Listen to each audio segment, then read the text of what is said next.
Cast me to the mortal realms. It's time for the Mad Merlins review of Warhammer Age of Sigmar Stormbringer, issue 68 by Hachette Partworks and Warhammer.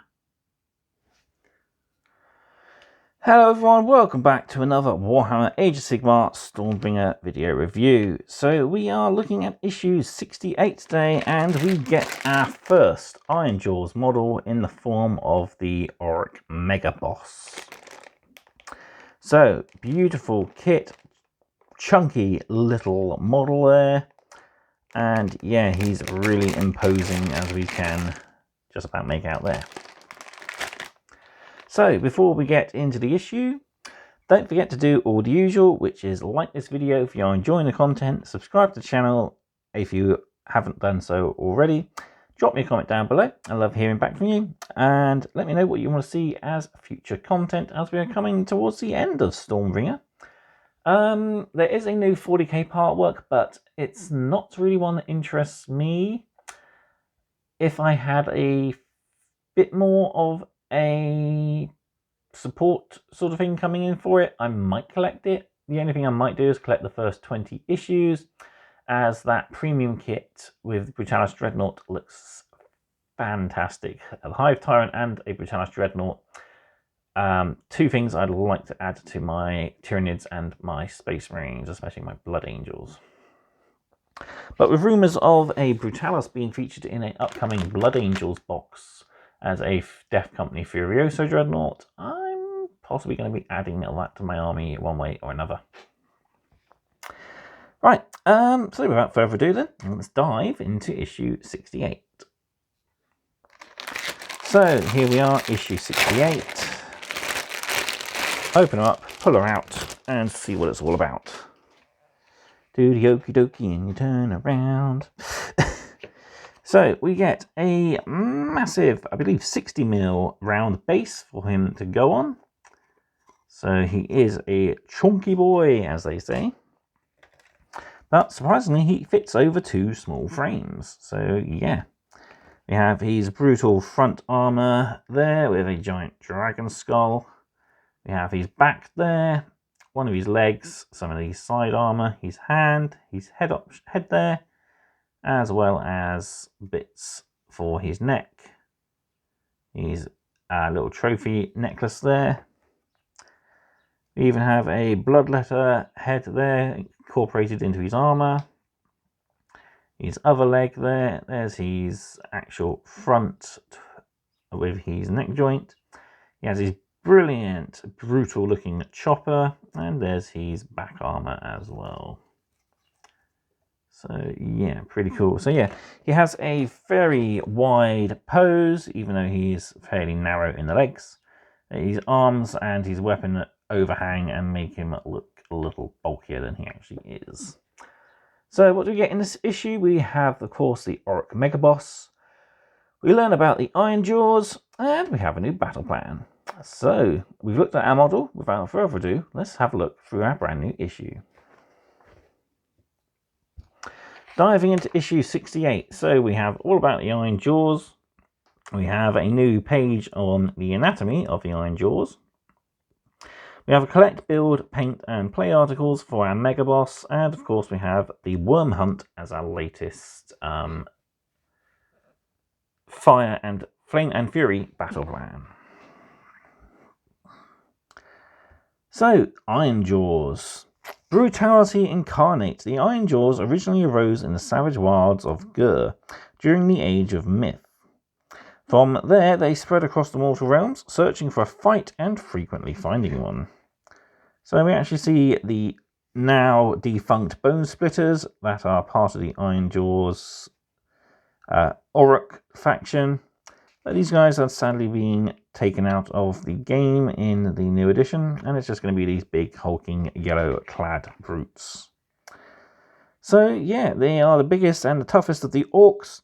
Where the cruel boys are the sneaky and deadly, these guys are the deadly and deadly. They don't do much in the way of sneaking, except for their shamans that have some magics. So, unsubtle tactics, yeah, they prefer brute force over sneaking about and stabbing people in the back. Fueled by war, these guys live to fight and fight to live. And finally, they have social graces. Not a lot of social grace, but usually might makes right to these guys. They're always up for a scrap and will often fight between each other if no other fight can be found. We do have the awesome new Boyz you can get, which are pretty cool. And they even have the giant pigs now as well as an option to field in your armies. So go alongside the more crushers, which we had in our premium kit not too long ago. Moving on, we have another in lore page. This is looking at the anatomy of an Iron Jawz. So yeah, pretty cool. Just continuing the same page, same as our previous ones, the anatomies of the cruel boys. Yeah, it's having a nice in-depth look at what you're most likely to face in the worlds of the Mortal Realms. What is the point of this? It's called a scar, I'm guessing. The armour scarcely fits. Surely this provides no protection. Yeah, with the tough skin they have, they don't really need much in the way of protection. They just are nonsense, nonsense, nonsense, nonsense. The pleasure they derive from war is beyond extreme. So yeah, really cool. Nice little scribbling notes here, written by various people in the study of Orruk kind. Now we have our collect article for the Megaboss. Oi, what you looking at? You're in for a right crumping.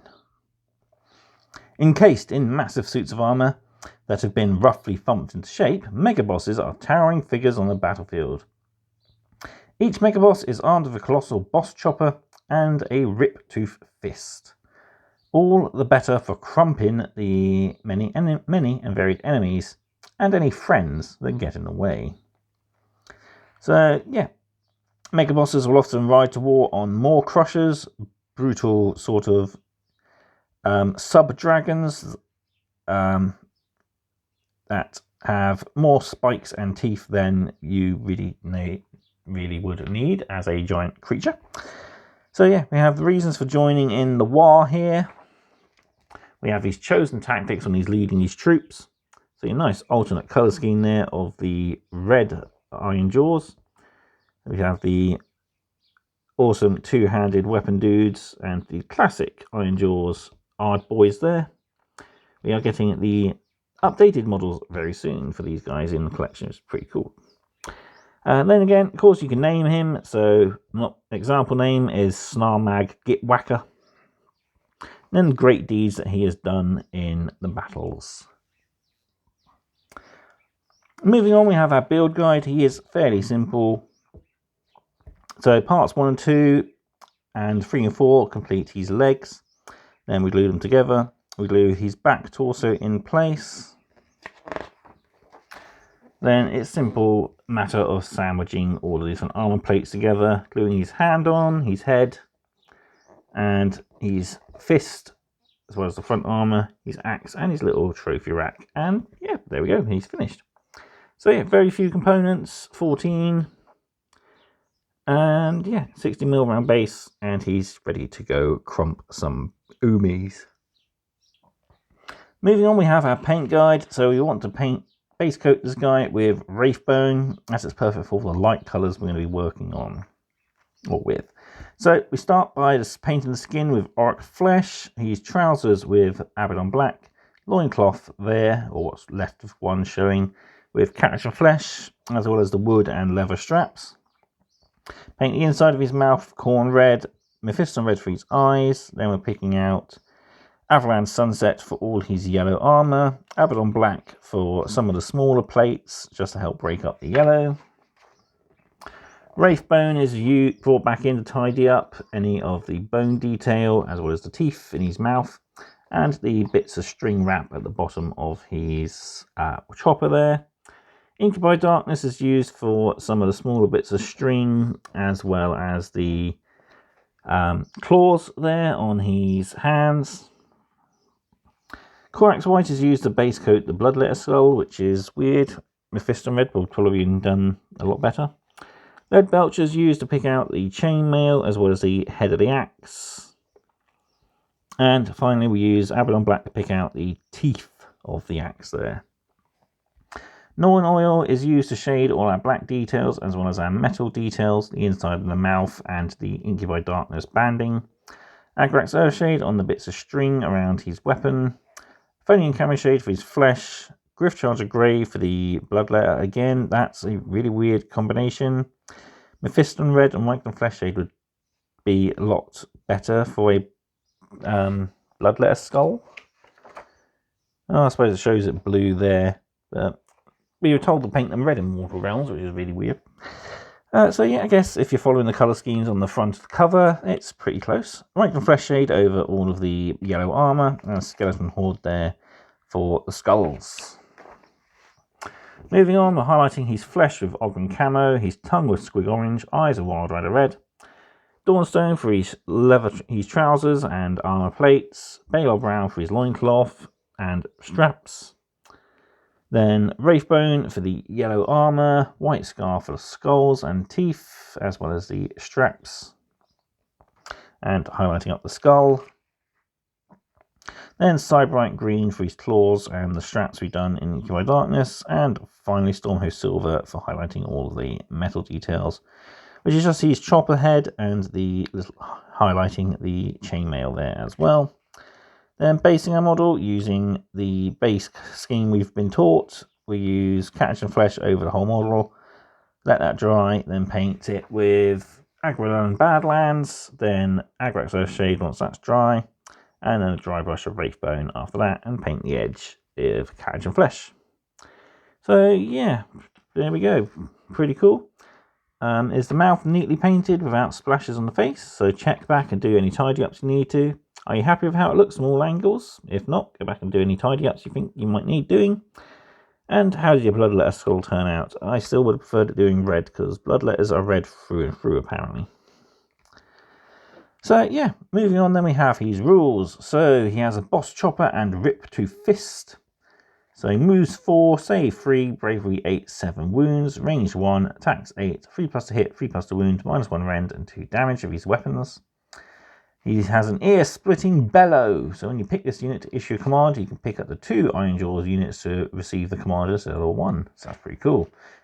Dead Fighty. If this unit is destroyed in combat phase and has not fought, it can immediately fight and then is removed from play. Strength and Victory. At the end of a combat phase, if any models are slain by a wound caused by attack from this unit, add 1 to this unit's wounds characteristics and add 1 to the attacks characteristics of their melee weapons. Wow, so he gets stronger and tougher the more he kills. And here we have a beautiful Orruk army. So we've got the old Iron Jawz, Boyz, and the newer ones here. So we are getting the newer ones in the magazine, even though they showed the older ones in the older picture. So yeah, it's nice that we're getting the new 10 plastic boys. There's those awesome new Squig Riders. And we're facing some of my favourite Stormcasts, the Celestial Vindicators.